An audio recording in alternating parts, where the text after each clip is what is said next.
जय हिंद दोस्तों। SIP systematic investment plan और म्यूचुअल फंड को लेकर मैं बराबर वीडियो बनाता रहता हूँ। लोग सवाल करते रहते हैं, इसके बारे में पूछते रहते हैं, मैं अवेयर आप लोगों को करता रहता हूँ। इससे संबंधित जो भी सवाल आते हैं उस पर वीडियो बनाता रहता हूँ। लेकिन जो अधिकतर सवाल मैं देखता हूँ, अधिकतर सवाल हर एसआईपी वाले वीडियो में अधिकतम सवाल ये रहता है कि कहाँ से एसआईपी लिया जाए, एसआईपी कहाँ से कराया जाए, म्यूचुअल फंड कहाँ से लिया जाए, यह सवाल सबसे अधिक होता है। तो आज मैं आपको बताने जा रहा हूँ कि कहाँ से लेना है, किस प्रकार से लेना है, क्या सावधानी आपको बरतना है कि आगे चल के कोई परेशानी नहीं हो, कोई दिक्कत नहीं हो और आपका एसआईपी सुचारू रूप से चलता रहे, अच्छा रिटर्न मिले और आप निश्चिंत होकर रहें। तो आपको बता दूं, देखिए एसआईपी जो है आपको पता ही है, नहीं को नहीं पता है उनके लिए थोड़ा सा संक्षेप में बताता हूं कि एसआईपी होता है सिस्टमैटिक इन्वेस्टमेंट प्लान। जो प्लान आप लेते हैं तो हर महीने आपको 1000 हो, 2000 हो, 3000 हो, 4000, 5000 जितना भी महीने का आपको जमा करना होता है। आप 5 साल के लिए, 10 साल के लिए, 15 साल के लिए, मतलब अपने सुविधा अनुसार उसको लेते हैं प्लान को।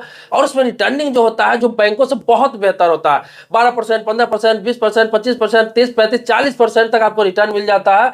और यहाँ पे कोई दिक्कत नहीं है। ये पैसा स्टॉक मार्केट में लगता है, शेयर मार्केट में ही लगता है, लेकिन अलग तरीकों से लगता है।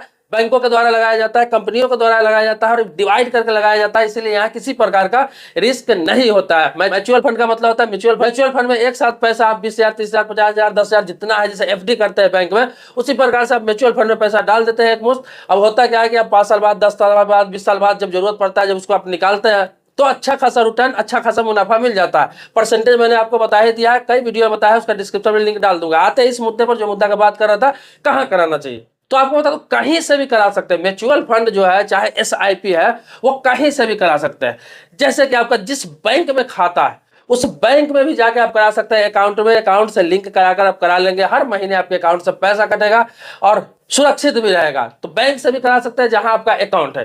दूसरा क्या है, बहुत सारे लोग ये पूछते हैं कि ऐप के द्वारा ले सकते हैं। जैसे कि आपको बता दो, ग्रो ऐप हो गया, जीरोधा ऐप हो गया, एंजल वन हो गया, मोतीलाल ओसवाल हो गया, ऐसे ऐसे बहुत सारे ऐप है जिसमें डिमेट अकाउंट खुलता है, जिसके द्वारा लोग ट्रेडिंग भी करते हैं, मतलब शेयर मार्केट में पैसा लगाते हैं, इन्वेस्ट करते हैं। तो इन ऐपों के द्वारा किया जा सकता है। तो मैं आपको बता दूं कि किया जा सकता है, यहाँ भी सुरक्षित है, यहाँ भी किसी प्रकार की कोई दिक्कत नहीं है, यहाँ से भी कहीं पैसा आपको जाने वाला नहीं है।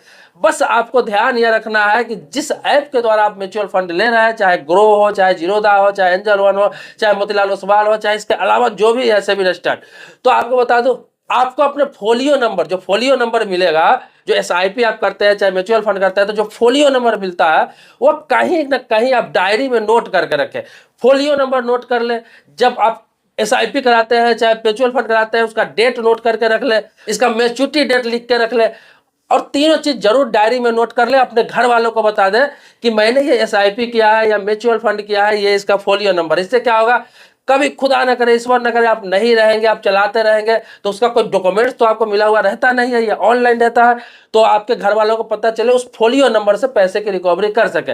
और नॉमिनी आपको बता दूं कि हर चीज में, जैसे बैंकों में नॉमिनी डलता है, इंश्योरेंस पॉलिसी में नॉमिनी डलता है, इसी प्रकार से आप एसआईपी कराते हैं, म्यूचुअल फंड कराते हैं, किसी प्रकार का डिमेट अकाउंट भी खोलते हैं कहीं भी, तो उसमें भी नॉमिनी की आवश्यकता पड़ता है। तो आप नॉमिनी जरूर डाल के रखें, चाहे अपने बच्चों को बनाए, वाइफ को बनाए, मम्मी को बनाए, पापा को बनाए, किसी को भी बनाए, लेकिन नॉमिनी जरूर ऐड करके रखें। अगर आपके पास फोलियो नंबर है तो आप एकदम सुरक्षित है, कोई दिक्कत नहीं है। उस नंबर से ही कभी आपको पैसा का रिकवरी होगा, पैसा मिलेगा, कोई दिक्कत कभी किसी प्रकार की नहीं आएगी। इसके अलावा कई सवाल ऐसे मन में रहते हैं लोगों के कि मैंने 10 साल के लिए ले लिया एसआईपी, म्यूचुअल फंड मैंने 10 साल का ले लिया, 15 साल का ले लिया, 20 साल का ले लिया, लेकिन मुझे बीच में पैसे की आवश्यकता हो जाए तो क्या निकाल सकता है? तो मैं आपको बताऊं, ये फ्लेक्सिबल है, ये फ्लेक्सिबल है। 10 साल, 15 साल, 20 साल इसलिए कहा जाता है ताकि आप बीच में पैसा नहीं निकालेंगे तो ग्रोथ अच्छा होगा, कंपाउंड इंटरेस्ट आपको मिलेगा, जिसे चक्रवृद्धि ब्याज कहते हैं, और अच्छा खासा रिटर्न आपको मिलेगा जो आप सोच नहीं सकते। जो सोच के आप पैसा यहाँ इन्वेस्ट करेंगे उससे बहुत बेहतर, उससे भी बेहतर से बेहतर रिजल्ट यहाँ मिलने वाला है,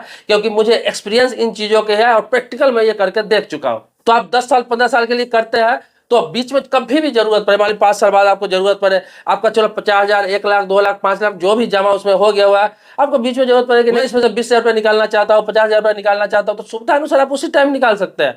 आपको ऑनलाइन उसमें टाइम भी नहीं लगता है, आपके खाते पे पैसा चला जाता है। आप ऐप के माध्यम से भी निकाल सकते हैं, जिस ऐप को आप यूज कर रहे हैं उसके माध्यम से भी आप निकाल सकते हैं, आसानी से ट्रांसफर हो जाता है, अपने अकाउंट पर कर सकते हैं। सभी बैंकों का, सभी कंपनियों का अलग अलग सिस्टम होता है, लेकिन आप सबके ऐप के द्वारा अपना पैसा ट्रांसफर कर सकते हैं, पैसा ले सकते हैं। तो ये सुविधा रहता है, चाहे एसआईपी हो चाहे म्यूचुअल फंड हो। लेकिन आप 10 साल के लिए करते हैं तो 10 साल नहीं छुएंगे, 15 साल के लिए करते हैं 15 साल नहीं छुएंगे, रिटर्निंग अच्छा मिलेगा। बीच में आप पैसे निकाल लेते हैं तो रिटर्निंग में आपको फर्क पड़ता है, बीच में से सारा पैसा भी निकाल सकते हैं आपको जरूरत पड़े तो। इसके लिए इसमें कोई बाध्यता नहीं है, फ्लेक्सिबल है बिल्कुल, जब मन कर तब निकाल सकते हैं आप। तो 5 महीना चलाकर भी निकाल सकते हैं, 2 महीना चलाकर भी निकाल सकते हैं।